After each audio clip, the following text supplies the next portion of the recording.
Assalamualaikum warahmatullahi taala wabarakatuh. Perkenalkan, nama saya Faiko Rizky dari Prodi Sistem Informasi semester 4 dengan NPM 2019 50 20 29. Di sini saya akan menjelaskan sedikit tentang rancangan sistem informasi di Pondok Pesantren Salafiyah Syafi'iyah ketika penerimaan santri baru. Saya sudah menyiapkan rancangannya. Nah, untuk yang pertama yaitu santri baru harus menyiapkan persyaratan untuk mendaftar. Setelah itu, santri baru diarahkan untuk menuju pada bagian kamtip, yakni untuk mengambil nomor antrian. Setelah mengambil nomor antrian, santri baru dipersilakan untuk menunggu terlebih dahulu. Setelah dinyatakan dipanggil, santri baru menuju pada bagian screening, yaitu untuk mengecek hasil rapid test antigen. Nah, setelah dicek kelengkapannya, santri baru dipersilakan untuk menuju pada tes urin. Pada tes urin ini bersifat umum baik putra maupun putri. Nah, yang membedakan di sini adalah santri baru putri yang SLTA ataupun sederajat. Nah, mereka semuanya sama-sama harus melakukan tes urin narkoba terlebih dahulu.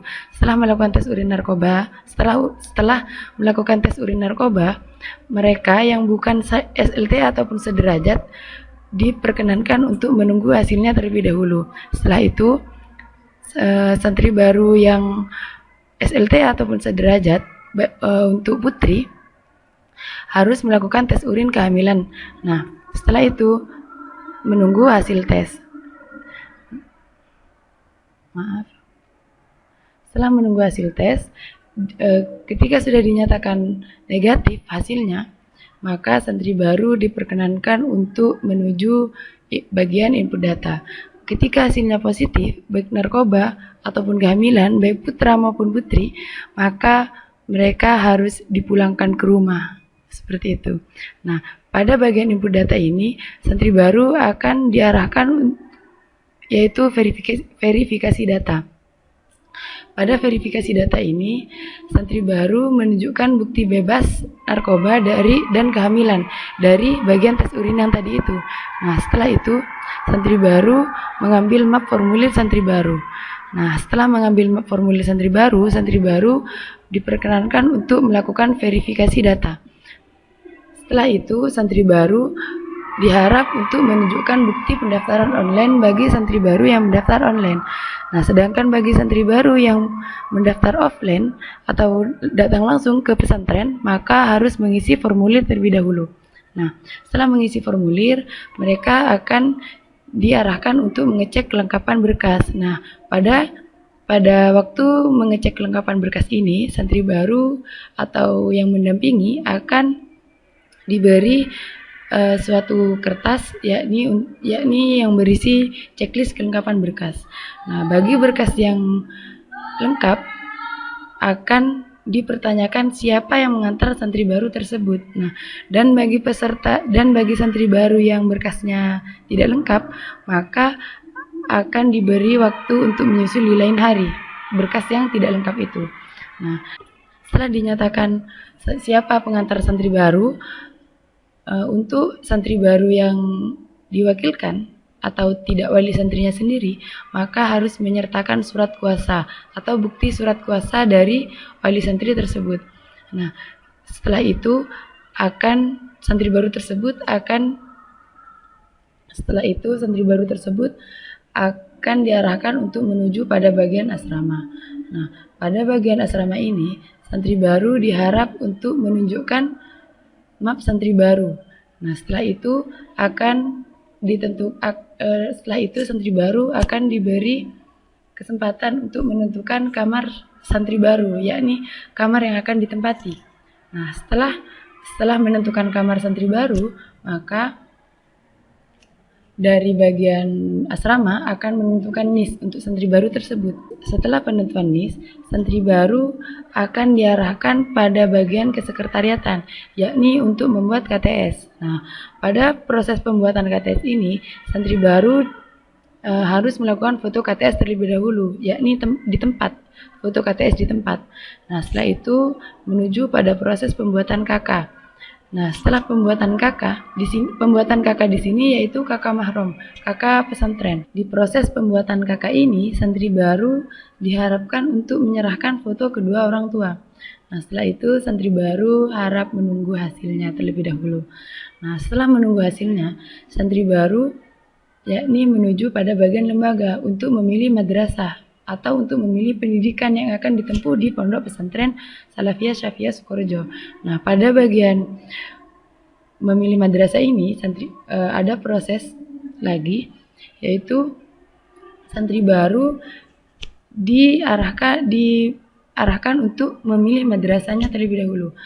Nah, di pembagian madrasah ini ada MI, MTS, SMA Depak, ada Tahfidz, ada Mahat Ali, ada MDI, dan ada MI, MTS, SMA yang merangkap. Nah, untuk MI, MTS Depak, SMA, MI, MTS, MA Depak, Tahfidz, Mahat Ali, dan MDI, mereka akan melakukan tes terlebih dahulu sesuai dengan pendidikan yang dipilih.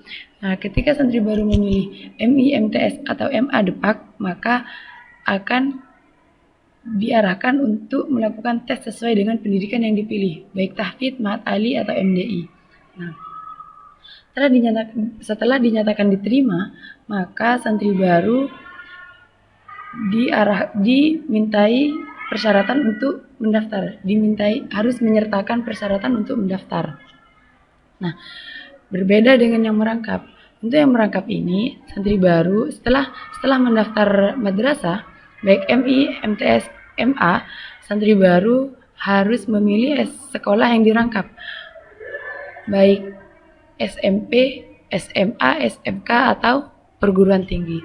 Setelah itu, santri baru diharap untuk menyertakan persyaratan mendaftar. Nah, setelah menyertakan persyaratan untuk mendaftar, santri baru diarahkan untuk menuju pada bagian UTAP. Nah, berbeda dengan santri baru yang tidak diterima di pendidikan yang dia pilih tadi, yang tes tadi itu. Nah, santri baru tersebut harus kembali ke bagian input data.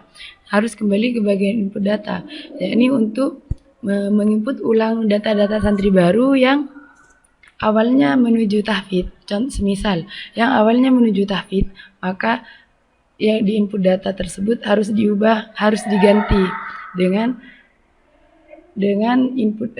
verifikasi data yang baru. Nah, setelah menuju bagian UTAP, santri baru akan diarahkan untuk membayar biaya administrasi. Nah, pada biaya administrasi ini, santri baru harus membayarnya karena merupakan biaya administrasi pendaftaran. Nah, yang dimaksud biaya administrasi pendaftaran. Setelah itu, santri baru diberi pertanyaan, apakah sekaligus membayar UTAP. Nah, ketika santri baru tersebut atau yang mendampingi ingin sekaligus membayar UTAP, maka dipersilakan untuk membayar UTAP terlebih dahulu.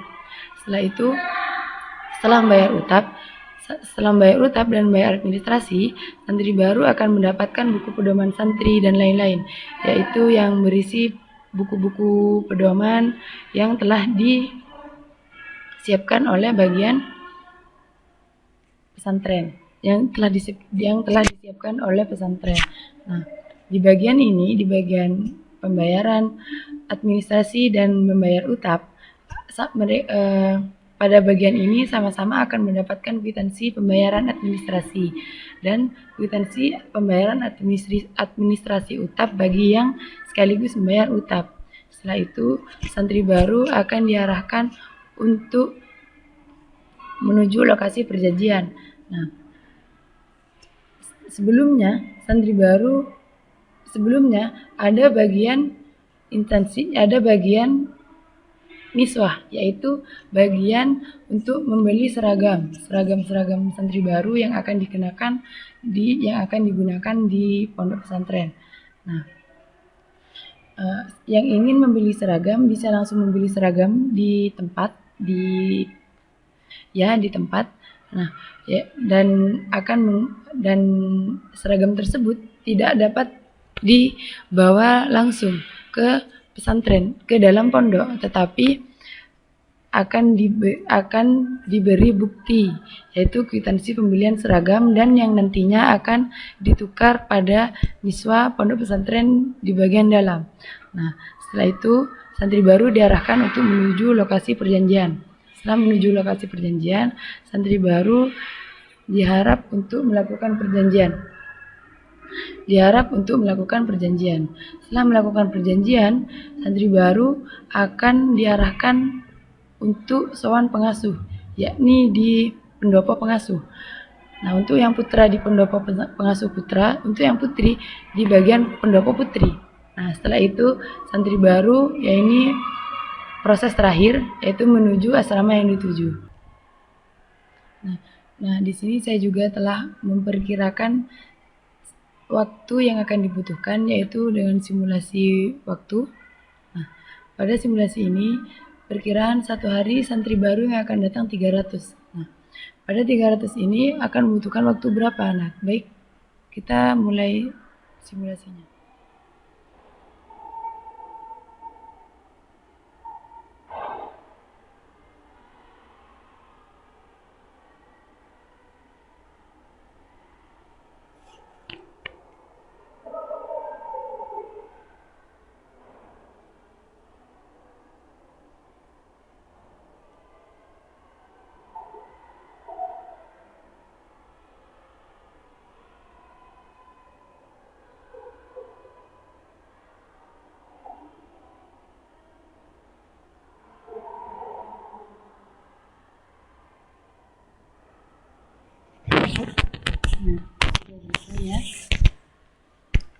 Nah, untuk simulasinya yaitu membutuhkan waktu kurang lebih 13 hari.